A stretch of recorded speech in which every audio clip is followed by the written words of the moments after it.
Muy buenos días.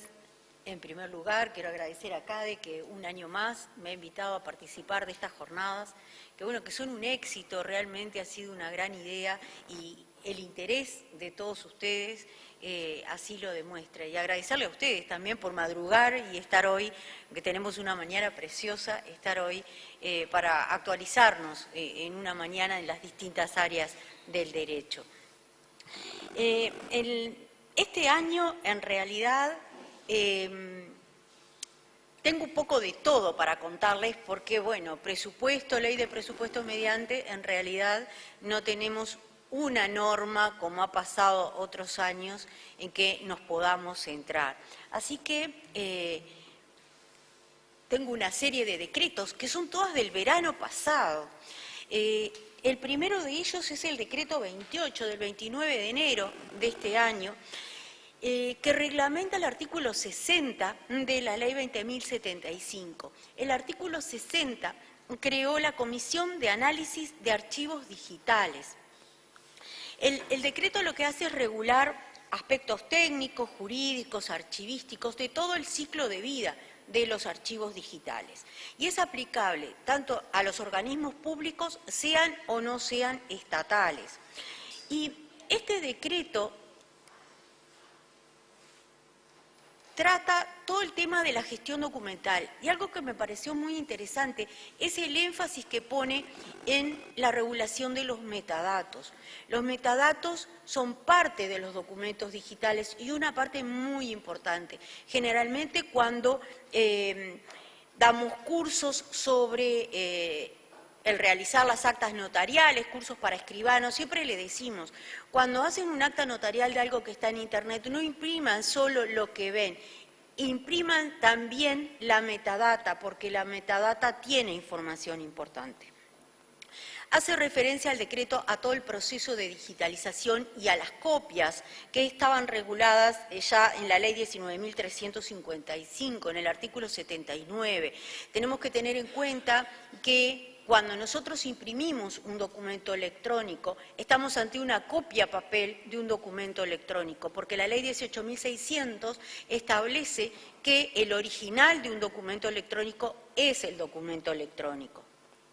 Establece la clasificación e indización de documentos, las medidas de seguridad, el uso, la reutilización y disposición de documentos y un punto importante, la conservación de los documentos. La conservación de documentos digitales es un tema que debe preocuparnos. Si yo quiero un antecedente de un padrón del siglo pasado, voy al registro notarial y me voy a encontrar con los enormes libros escritos en tinta negra de buena calidad. Pero si quiero recuperar uno de mis primeros escritos cuando me recibí en el año 92, bueno, yo no lo puedo recuperar. ¿Por qué? Y porque lo hice en WordPerfect. Y porque, bueno, tenía archivos y los tenía o en disquete de 3/4 o en disquete de 5,5. Y ahí se produce una brecha de acceso tecnológico, tanto desde el punto de vista de hardware como de software. Entonces, la enorme cantidad de información digital que nosotros estamos generando hoy, ¿la vamos a poder recuperar dentro de unos años? Otro de los decretos, también del verano, del 20 de febrero, el decreto 38, reglamentó el artículo 271 de la ley 20.212. Esta ley creó el registro de software en la Dirección Nacional de Propiedad Industrial, que fue una sorpresa para mí, realmente, porque el decreto que reglamentaba el registro de software en el registro de autor de la Biblioteca Nacional era del año 1989. Hace más de 30 años que venimos registrando software en la Biblioteca Nacional sin problemas. Evidentemente, se generó alguna necesidad para, que yo desconozco, para cambiar el sistema de registro. Y el decreto establece los requisitos para la inscripción, el uso de formularios, y en el artículo 3 establece la confidencialidad. Dice que todos los registros van a ser confidenciales de acuerdo al artículo 10 de la ley 18.381, la ley de acceso a la información pública. Y, bueno, me pregunto en primer lugar por qué porque no es lo que establece la ley, con lo cual entiendo que estamos frente a una ilegalidad. El artículo 10 lo que dice es que va a ser confidencial la información que el titular de la información entrega con carácter de confidencial al organismo público. Y acá se establece por decreto una confidencialidad genérica para todo el registro de software, que tampoco entiendo por qué, porque el registro que llevaba la Biblioteca Nacional, inscribíamos el software y no necesariamente teníamos que adjuntar todo el código fuente, sino que se hacía una descripción del software y se incorporaba una parte del código fuente, capaz que la más significativa. El siguiente decreto es el 66. Quizá es el decreto más importante. Es la regulación del tema de ciberseguridad.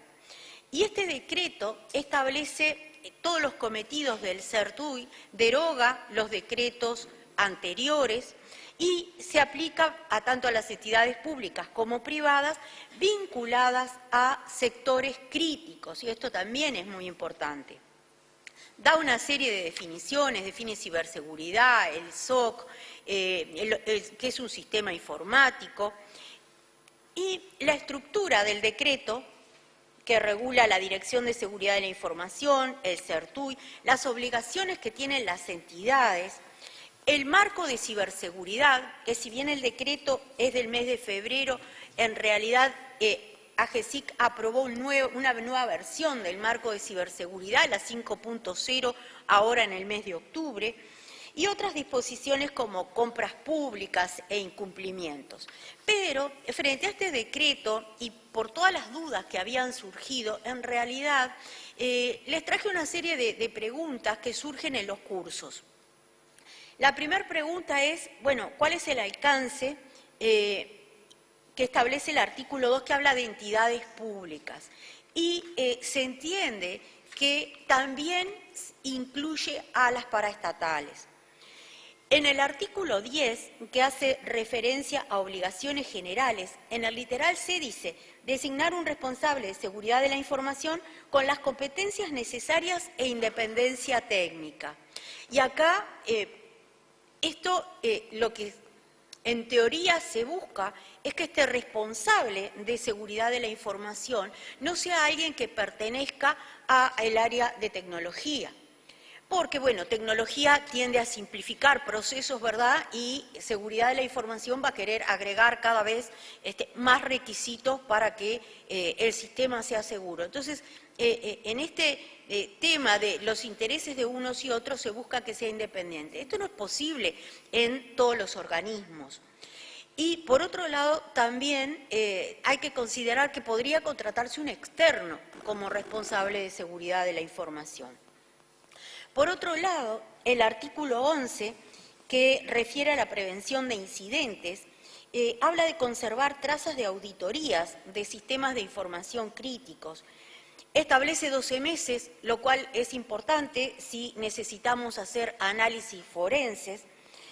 Y también en el literal C refiere a la notificación de cambios sustantivos. Y cambios sustantivos es algo que realmente sea importante, por ejemplo, si se agrega un módulo al sistema. Y está marcado la palabra críticos porque el decreto no lo dice, pero como les decía, el decreto en sí lo que regula es justamente los sistemas críticos de información.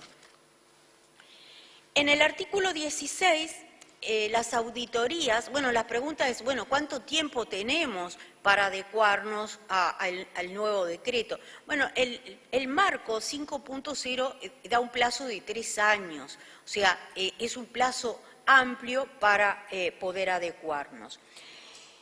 El artículo 19 refiere a la transparencia activa. Transparencia activa no quiere decir que se publiquen con nombre y apellido del organismo el estado, ¿verdad?, de madurez de cada entidad, sino que lo que se publican son indicadores genéricos. Por otro lado, sí se comunica con nombre y apellido los incumplimientos a la Asamblea General. Pero también tenemos que tener en cuenta que en estos casos las sesiones de la Asamblea General pueden ser reservadas. Se puede pedir la reserva en ese momento. Y les dejé un correo electrónico por si tienen más dudas. Estas fueron las principales dudas que hemos detectado en los cursos, pero pueden escribir a ciberseguridad@gesic.gov.uy a los efectos de plantear cualquier tipo de preguntas. Otro decreto, el de intercambio de información, el decreto 71 del 25 de febrero. Vieron que son todos del verano, ¿no? En los considerandos plantea que, bueno, que el decreto se hace necesario en virtud a la plataforma de interoperabilidad y a todo lo que ha avanzado el país en temas de identificación digital. Y también se basa en la campaña internacional 15.5 que se realizó en el marco de la Cumbre del Futuro y tiene como objetivo implementar la infraestructura pública digital que sea segura y que sea inclusiva. Y para eso lo que se busca es la colaboración de todos los estados que forman parte. ¿Qué regula el decreto? El acceso a esta plataforma de interoperabilidad de los privados y los mecanismos que tienen que utilizar para identificarse digitalmente. Y voy a tratar dos puntos de la Ley 20.396 sobre plataformas digitales en el ámbito laboral, que seguramente la van a tratar dentro del ámbito laboral, porque en el artículo 7 se establece el derecho a la explicación. El trabajador tiene derecho a solicitar una explicación. ¿Cuándo? Cuando estas plataformas toman en forma automatizada una resolución sobre el trabajo, aplican una sanción, cambian la modalidad del trabajador, piensen en el tema de Uber, por ejemplo, le asignan diferentes tipos de viajes o le asignan distintos tipos de horarios. Bueno, el trabajador tiene derecho a que se le explique por qué la plataforma tomó ese tipo de resolución. Esto a mí me hace acordar al artículo 16 de la 18.331, la Ley de Protección de Datos, que establece el derecho a la impugnación a valoraciones personales. Cuando un sistema toma una resolución sobre mi persona, bueno, yo tengo derecho también a que se me explique y en todo caso a impugnar esa valoración y tener una respuesta humana. Esto es muy importante en temas de inteligencia artificial. Y también en el artículo 8 establece que el trabajador tiene derecho a acceder durante toda su relación laboral y hasta un año después a su información personal. Plazo que en realidad es muy extraño, porque la ley 18.331 establece que el derecho de acceso, que es el derecho por excelencia en protección de datos, no tiene plazo. Nosotros podemos solicitar información personal en forma permanente. Entonces, no se entiende, o por lo menos yo no entiendo, por qué le están restringiendo al trabajador ese derecho de acceso a el plazo de un año luego de terminada la relación contractual. Y me ha pedido Matías, que tiene muchas cosas para contarles, que les cuente que Uruguay adhirió este año, en el mes de septiembre, a la Convención Europea de Inteligencia Artificial.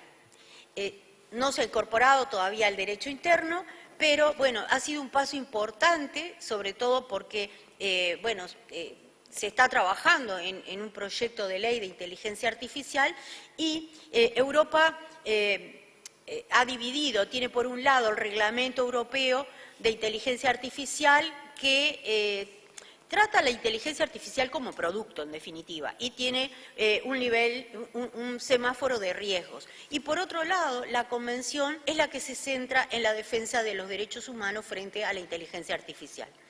Y la otra convención que firmó Uruguay el 25 de octubre es la Convención de Hanoi sobre ciberseguridad, que es una convención de Naciones Unidas, que apunta, ¿verdad?, a la colaboración en materia de ciberseguridad.